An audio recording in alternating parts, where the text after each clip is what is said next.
السلام عليكم ورحمة الله وبركاته. أعزائي المتابعين أهلا بكم مرة تانية. كل سنة وانتم طيبين. سنة جديدة 2025 إن شاء الله تكون سنة سعيدة علينا جميعا يا رب بإذن الرحمن.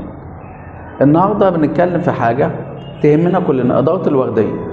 ده من أكتر المواضيع اللي بيجيلي تساؤلات عليها بصراحة، إزاي نقدر ندير وردية بشكل كويس، لأنه إدارة الوردية عندنا سواء صباحية أو مسائية هي في الآخر هي إدارة الفرد.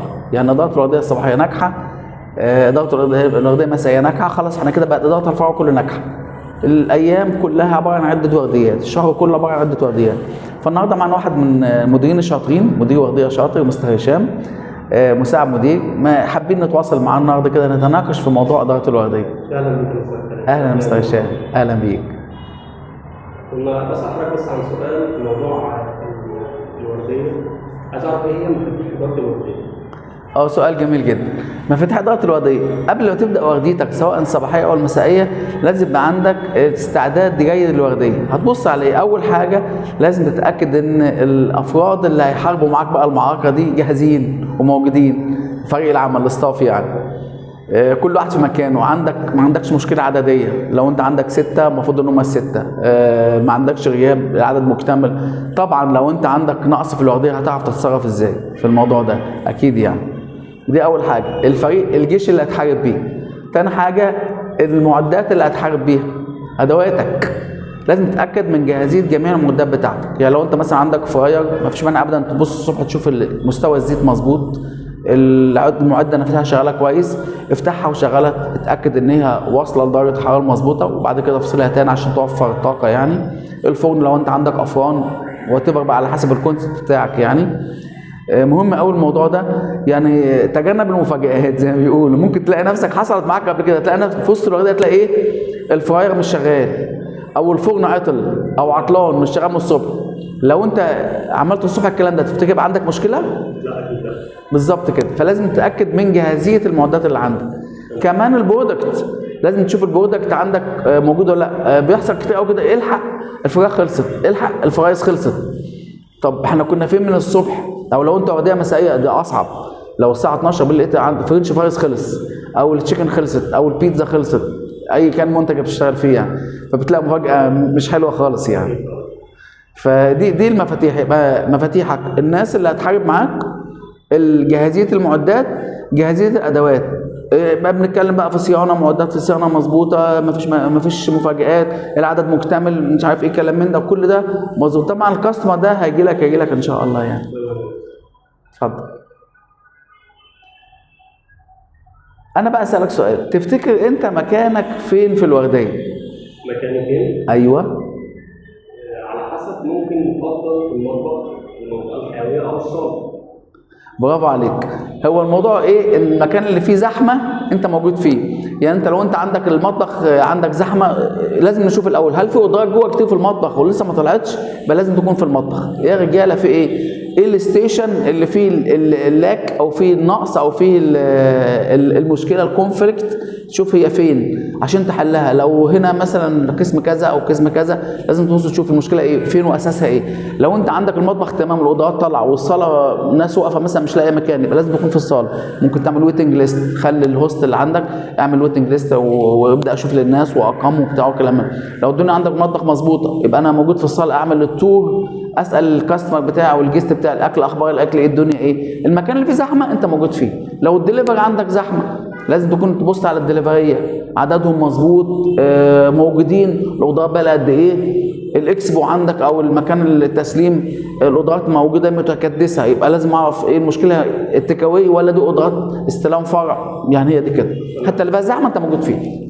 يعني قصدي حضرتك ان المكان الاكثر حيويه والمكان اللي فيه ضغط نعم ده يبقى مكان يساعد. نعم، الاكثر ازدحاما. بالظبط كده. اتفضل.